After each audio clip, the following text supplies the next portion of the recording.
The Doctor of Disaster is a wholly owned subsidiary of Warnick and Associates Incorporated. I'd like to remind you to like, subscribe, and comment. This helps me with the YouTube algorithm, and quite frankly, this information needs to get out.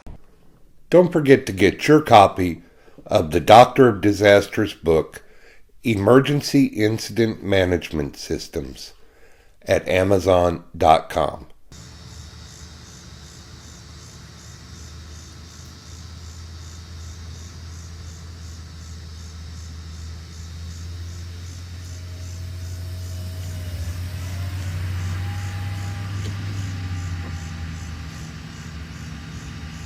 Hello everyone.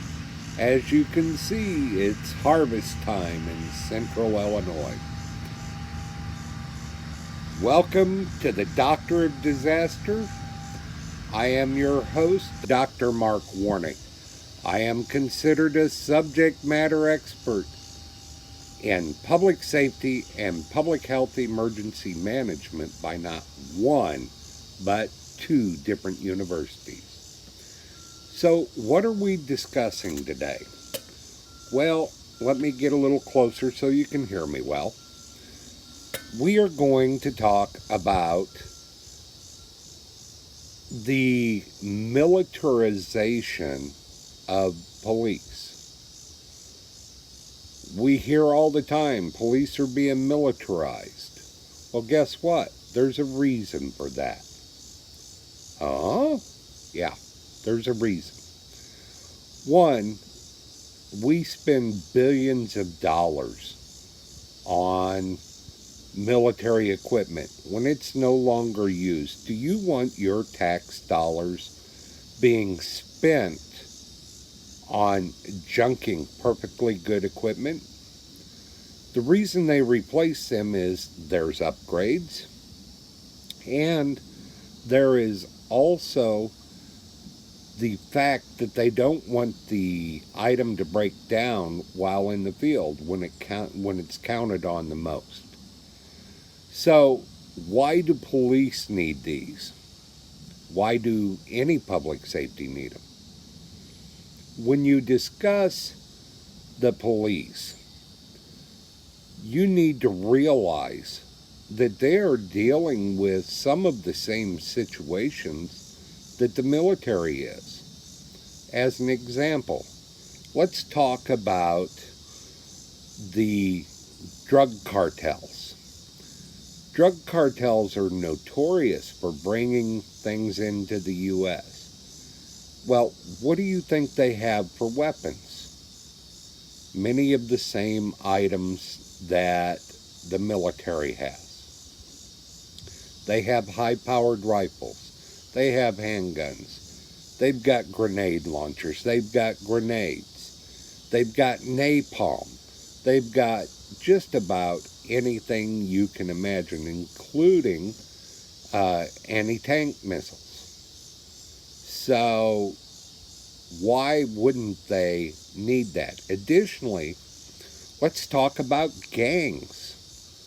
Gangs can get their hands on almost any type of guns or ammunition they want. So this is a really scary thing for anyone in law enforcement. Now it gets worse later, even when you start thinking about when they have to serve search warrants. Search warrants are not fun. If you're going to go to a house that you believe is cartel or drug-related, gang-related, you want all the protection you can have. Would you, as a police officer, really consider going somewhere without the proper protection? And yes, they do get upgraded firearms, but guess what? They're having the same firearms used against them. So, how much does this equipment save us as taxpayers? Well, according to several different sources, it's been about $1 billion. Now, for me, that if you look at this properly, that saves you about twice the amount. Why? Because not only are police reusing equipment, but they don't have to purchase it. How much do you think an armored Humvee costs? Pretty expensive. What about guns? The firearms that they're getting to protect their communities, they're quite expensive. Some have even gotten airplanes and helicopters. Those go into rescues. I know that when I was an assistant fire chief in a small rural department, we received a fuel tanker that we turned into a water haul. And it was on the Army 6x6 frame, and it was already set up for fuel, and we just switched it over. And of course we had to do some work. I think we spent $500-600, but we had a vehicle that would haul, I believe, 1,200 gallons of water to a rural fire. We set it up also so that it could dump 1,000 gallons a minute into a tank, and the fire apparatus could draft from it, suck it up out of the tank, and use that to fight fire, and we could bring in other trucks and dump in there too. That worked very well. And then we kept a floating pump so that we could go to a pond or a creek and fill it up with water. Now, for a little bit of money, we had essentially $150,000 truck, $120,000, something like that, and it cost us $1,000 or so to do. So when we look at that, we need to remember how much tax savings there are.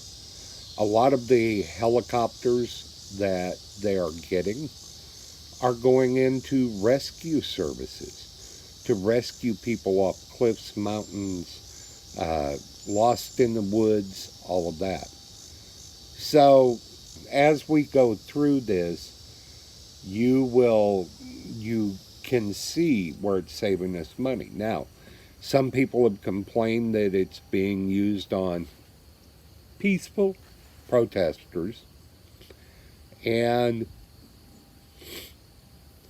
my thoughts on that are, if it's going to protect police officers from people that are wanting to do illegal things, then it's money well spent.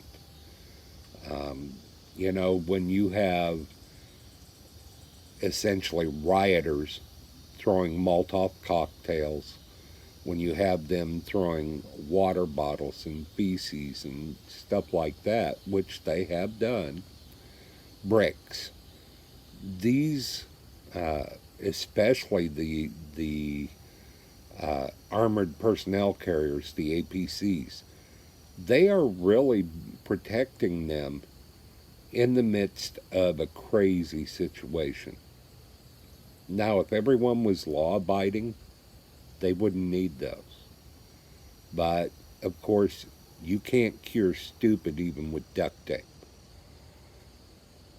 We need to make sure that there is law and order. There's nothing wrong with the peaceful protest.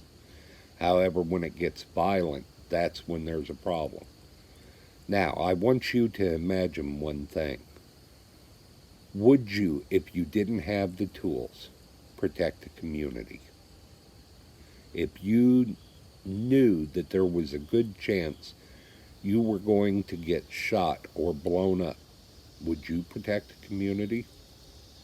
I darn sure wouldn't. So we need to remember this stuff as we move forward. Now, as we end this video, you need to remember that it is harvest season, as you saw earlier. And if you're driving in the country, be very careful about this farm equipment. This farm equipment, if you try to zip around it, you can have a head-on crash with someone. I know someone just probably 12 miles from here that died because they were in a hurry to get around a combine. Folks, it's not worth your life. And I know I'm mixing a little bit in there, but harvest season is a very dangerous time. Also, if you do go to a farm and you're not familiar with it, and for farmers who sometimes do stupid things, do not stand in a grain bin if the grain bin is filling up or it is full, because a lot of people die from suffocation when that corn or those soybeans suck you down into that bin. So just some safety precautions. Once again, don't be in a hurry because it's possible that you could die from being in a hurry. Well, that's all I've got for this time. Until next time, see you later and be safe.